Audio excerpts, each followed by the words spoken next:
شرابی نہیں، زانی نہیں، جوا کھیلنے والا نہیں.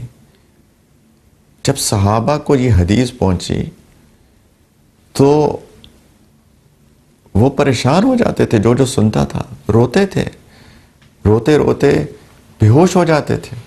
سیدنا ابو ہریرہ رضی اللہ تعالی عنہ جو اس حدیث کے راوی ہیں، جب انہوں نے اپنے ایک شاگرد کو یہ حدیث سنائی تو ان سے سنائی نہیں گئی. وہ سنانے لگتے تھے اور بے ہوش ہو جاتے تھے، پھر ہمت کرتے تھے، سنانے لگتے تھے، بے ہوش ہو جاتے تھے.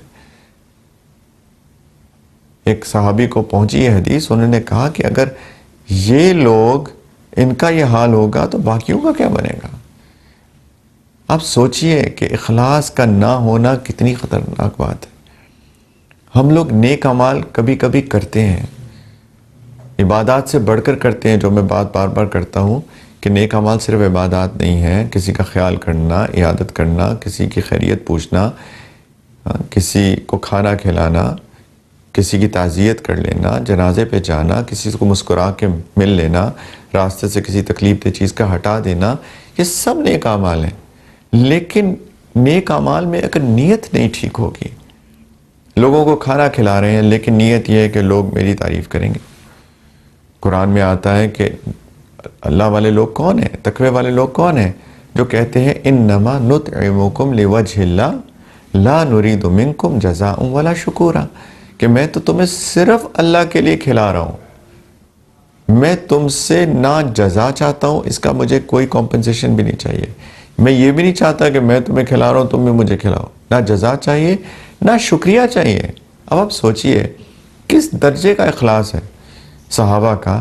وہ کہتے ہیں مجھے شکریہ بھی نہیں چاہیے، مجھے تھینک یو بھی مت کہو.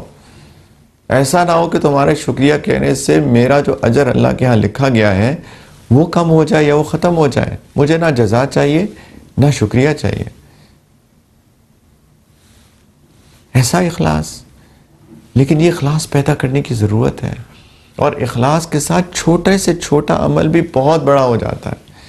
ایک دفعہ نبی کریم علیہ السلام نے کسی موقع پر فرمایا کہ سارے لوگ اپنا اپنا مال لے کر آئیں.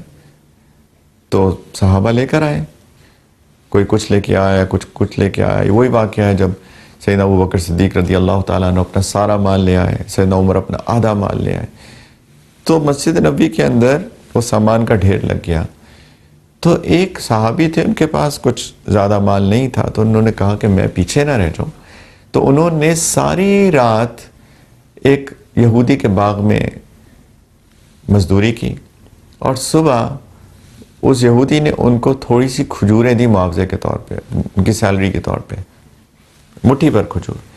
تو وہ کھجوریں لے کر نبی کریم صلی اللہ علیہ وسلم کی خدمت میں حاضر ہوئے. یا رسول اللہ میری طرف سے یہی قبول کر لیجیے، یہی ہے میرے پاس. منافقین بیٹھے ہوئے تھے، منافقین نے مذاق اڑانا شروع کر دیا. قرآن میں بھی ہے یہ. انہوں نے کہا کہ اللہ کو تمہاری اس تھوڑی سی کھجوروں کی ضرورت نہیں ہے. نبی کریم علیہ السلام قربان جائیں ہم ان پہ، کیسے لوگوں کا دل رکھا کرتے تھے. وہ جو سامان پڑا ہوا تھا انہوں نے وہ کھجوریں لے کے اس پورے ڈھیر پر پھیلا دی اور کہا یہ ان سب پہ بھاری ہو گئی. اخلاص تھا، للہ تھا، خالصتاً اللہ کے لیے انہوں نے یہ کیا. اللہ تعالیٰ چھوٹے سے عمل کو بھی قبول کر کے بڑا بنا دیتے ہیں اگر اس کے اندر نیت صرف اللہ کے لیے ہو.